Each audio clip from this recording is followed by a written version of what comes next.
los sistemas luego puedan jalar las alertas oportunas. Validación. Hay una figura en España que tiene mucha importancia, es la figura del químico farmacéutico. Y acá en México el químico farmacéutico también es responsable de la validación farmacéutica. Y el químico farmacéutico, cuando recibe la prescripción, tiene que evitar errores de transcripción, preparar bien la medicación, manipular bien y validar sistemáticamente las prescripciones. El médico que hace una prescripción la tengo que validar sistemáticamente, no confiar ciegamente porque estamos en otra loncha de queso suizo del esquema anterior. Finalmente, administración, enfermera, el papel muy importante que tienen las enfermeras en todos los hospitales en cuanto a los horarios de administración, olvidar dar el medicamento, equivocarse nuevamente en la dosis, en el paciente, en la vía, equivocarse de medicamento porque son presentaciones muy similares, velocidad de la administración incorrecta. Y el último punto, que está en pequeñito, pero es un punto muy importante, hemos hablado del empowerment del paciente, es también el seguimiento, o sea, el propio paciente tiene que seguir el propio tratamiento que se le está dando, también hay que monitorizar las reacciones del paciente, documentar, identificar y reevaluar el tratamiento que se le ha dado al paciente. O sea, hablar de medicamento en sistemas informáticos de medicamento es abordar todos estos temas y no solamente decir, pues tengo en mi sistema algunas tablas que tengo que rellenar, a ver cómo lo hago, los químicos farmacéuticos váyanse picando la información y veremos cómo jalamos la información. No es así, hay que considerar el problema en su globalidad. Además de este pequeño highlight sobre los puntos de interacción, tenemos recomendaciones. O sea, en Europa el acento está puesto sobre la terminología. Hablamos de un medicamento, a ver cómo hablamos de él, cómo le codificamos de forma inequívoca. En México tenemos la MMU 551, donde pues, el profesional capacitado y habilitado tiene que revisar la idoneidad de cada prescripción. La idoneidad está descrita ahí a la derecha y el establecimiento define que la información del paciente se necesita para revisar la prescripción. Eso significa idoneidad de la prescripción. Listado aquí, tengo que cruzar la medicación que estoy haciendo con los datos que tengo en el expediente electrónico. Cada vez que me reúno con centros de atención, explico para qué les vale tener un expediente electrónico perfectamente codificado si en el momento de la prescripción no puede interactuar el sistema entre medicamentos y expediente electrónico. Okay. Consecuencias de los errores, además del coste enorme que estoy recordando aquí abajo, errores leves, errores graves, pero en cualquier caso va a tener una consecuencia sobre la productividad, la rentabilidad de mi centro. Entonces, ¿cuál puede ser el papel del CEO en este contexto? Vimos justo en la ponencia anterior la importancia de la gestión del cambio, de involucrar a las personas en el cambio, y aquí el CEO, gracias a la información sobre medicamentos correctamente gestionada, va a poder aportar tanto al equipo clínico como a la gestión del hospital mucho valor. Primero, facilitar el acceso a la información de medicamentos. No es cada uno que va a ir a buscar un libro, una aplicación o lo que sea, o ya se lo sabe todo. El acceso a la información está normalizado y se accede desde el expediente electrónico. Hay un paralelo interesante que se puede hacer con la industria aérea. En la industria aérea es imposible que salga un avión sin que esté conectado con la torre de control.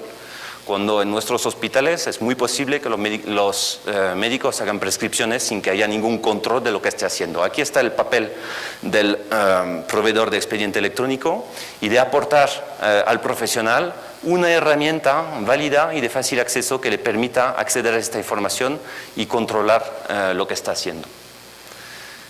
La información la puede consultar el médico, pero también esta información le va a llegar no solamente al médico, sino también al químico farmacéutico y demás, en forma de alerta, de tal forma que cuando prescribo 5 medicamentos no tengo que consultar la información de estos 5 medicamentos, sino que el sistema, siempre y cuando esté claramente codificada la información del medicamento, me va a cruzar la prescripción de esos 5 medicamentos con las características del paciente y me va a llegar la información pertinente y correspondiente a este caso. Es exactamente la diferencia entre información y conocimiento. Información es lo que consulto, el conocimiento es lo que me llega. ¿Okay?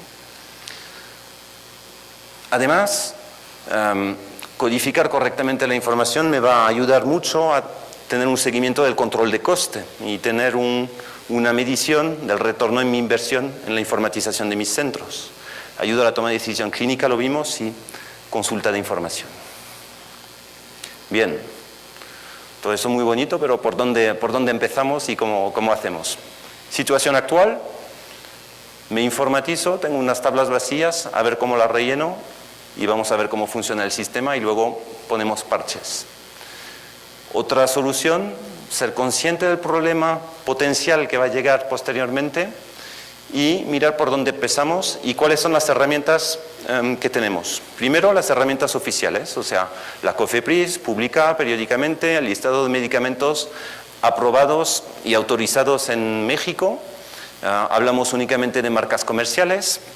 Y son las autorizaciones. El papel de la COFEPRIS es autorizar, dar las autorizaciones de puesta de comercialización de los productos y publicarlo. No hay información clínica. Por otro lado, la Comisión de Salubridad General publica un catálogo de cuadro básico con una codificación de medicamentos a nivel genérico. No estoy hablando de las marcas. Otro catálogo. ¿Okay? Luego tengo las fuentes de mi centro para codificar los medicamentos. Puedo tener SAP, puedo tener otro operador logístico, voy a tener códigos de barras internos, códigos internos que manejo. Luego un formulario propio en mi centro con codificaciones de cuadro básico propias, tablas vacías a rellenar en mi programa de expediente electrónico.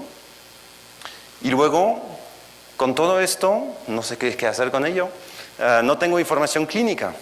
Solamente tengo códigos y nombres de medicamentos no normalizados. Y cada tabla de mi sistema tengo que rellenarla con información estructurada. Información estructurada es, en vez de decir amoxicilina 500 miligramos oral, es amoxicilina en una celda, 500 en otra, etc. Finalmente, ¿de qué dispongo en cuanto a datos clínicos normalizados? Que era el tema de la primera ponencia de esta mañana, o sea, la importancia de los estándares. Pues, ¿cuáles son las codificaciones alrededor de la historia clínica electrónica? Pues la composición, la clase ATC, las indicaciones CIE-10, maestros de alergias, codificación propia de farmacia, etc. Bien, ya con esto no he dado ninguna solución. ¿Qué es el catálogo de cuadro básico de medicamento? Esta información es información pública, oficial en México, en la cual ya tengo un elemento, no sé si hay un puntero aquí, no sé, donde hay una clave, un código único que me permite identificar un producto genérico de forma inequívoca. Y además hay una descripción bastante bien hecha, indicaciones, vía administración y dosis. Ya con esto soluciono la codificación de los medicamentos a nivel genérico. ¿Qué me da la COFEPRIS?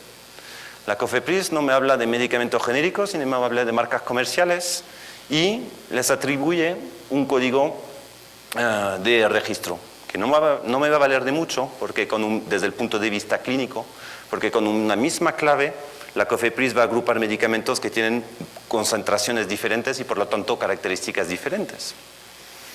Y luego entro en el mundo de Internet, entro en Google. ¿Cuáles son los sitios web? Eso lo hice la semana pasada antes de venir acá. ¿Cuáles son los sitios web de salud que salen? Salen millones. También me doy cuenta cuando miro el tráfico de la página de la COFEPRIS que tiene muchísimo menos audiencia que la página de empresas comerciales como Vademecum IP o el propio PLM. Y esta información no es estructurada. Bien. Luego tengo las APPs, mis médicos, mis enfermeras, todo el mundo tiene su propia APP. Aquí tengo un poco un mapa del mundo de los principales actores en este mercado, con una presencia importante en México, de PLM de México y de Vademecum. Y luego tengo el mercado de las bases de datos de medicamentos. Ok, ya tengo mi sistema, a ver si puedo comprar una base de datos de medicamentos que me solvente todos esos problemas. Ok, entonces tengo dos grandes familias de bases de datos de medicamentos. Las bases de datos de referencia, que son las que voy a utilizar para consultar la información. ¿Okay? No es una información integrable. Es una información que va a utilizar el profesional de la salud para profundizar sus conocimientos y consultar información, actualizarse, etc. Y luego la información integrada en el flujo de trabajo, tanto en atención primaria como en atención especializada, grandes cuentas o en las propias farmacias. Y acá nos encontramos con muy pocos actores que hagan esto. Básicamente somos tres actores. Primero es americano, Hearst Corporation con el First Data Bank. Tiene un monopolio enorme en Estados Unidos y en países de habla inglés. Porter Kluwer, con productos que conocerán como Medispan o Lexicon.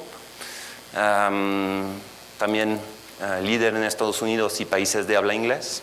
Vidal Group, somos nosotros, con información localizada para cada país y disponibilidad de interfaz en lengua española. Y luego el Servier, que tiene algunas soluciones, y la propia solución de Cerner, que embeba una base de datos parcialmente localizada. No hay más. Esto es lo que hay. Y de habla inglés están los dos primeros, que hablen en español, solamente está Vidal Group. Entonces, nosotros, ¿cómo lo hemos hecho? Todos los problemas que hemos visto antes, ¿cómo lo hemos solucionado? Por una parte, hemos empezado por importar de forma periódica en nuestro modelo de datos los códigos de cuadro básico de medicamentos del Consejo de Salubridad y las marcas comerciales de la COFEPRIS. Estos dos conceptos están importados en nuestra base de datos de medicamentos, vinculándolo a medicamentos genéricos. Un medicamento genérico es un principio activo, una vía, una forma, una dosis. Y esto en todos los países del mundo, estos productos tienen unas características clínicas únicas. ¿Okay? Para elaborar esta información clínica nos basamos en la evidencia, en todas las publicaciones internacionales que se hacen sobre medicamentos para producir esta base de datos. Una vez que tengo este medicamento en mi modelo de datos,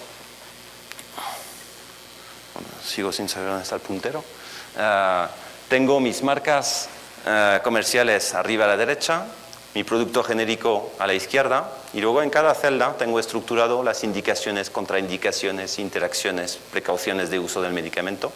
Y esto es lo que me va a permitir nutrir los sistemas de prescripción para acceder a la información clínica. ¿Okay? Entonces, por una parte tengo mi disco azul, que es la información oficial de México, COFEPRIS, Consejo de Salubridad. Abajo indexamos esta información a un referencial de medicamentos en castellano, con toda la información estructurada. Y arriba del todo, en verde, interconecto esta información con los proveedores de expediente electrónico con una API que le va a permitir jalar solamente la información que quiere integrar en su sistema. ¿Okay? Entonces, o bien a través de una API o bien a través de un archivo plano en el cual el proveedor de expediente electrónico, que sea una solución comercial o una solución propia, va a poder agarrar cada campo que le interesa para importarlo en su sistema y disponer de información estructurada de medicamentos. Beneficios. Acceso a la información clínica, puedo consultar, es el famoso push que detallábamos antes, las monografías del producto, mirar cuáles son las precauciones de uso, etc. Esto, en un contexto de presión asistencial, nadie tiene el tiempo de hacerlo. ¿Okay?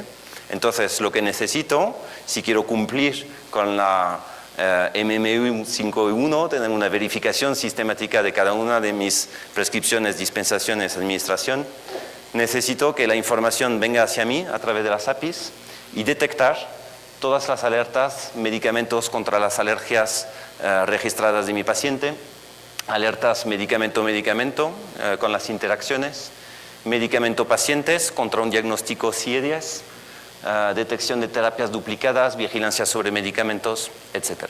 ¿Okay? Estos son los beneficios de toda esta información integrada en mi producto. Entonces, para verlo de forma visual, a la izquierda tenemos el queso de las APIs disponibles. En el medio tenemos los principales proveedores de software que embeban nuestra solución en los mercados de habla hispana. Y a la derecha, algunos de los proyectos en los cuales estamos involucrados en la República. Quiso acabar con una breve lámina que hace la diferencia entre la información y el conocimiento. Entonces, ¿qué información es realmente útil en lo que estoy manejando? 5 kilos.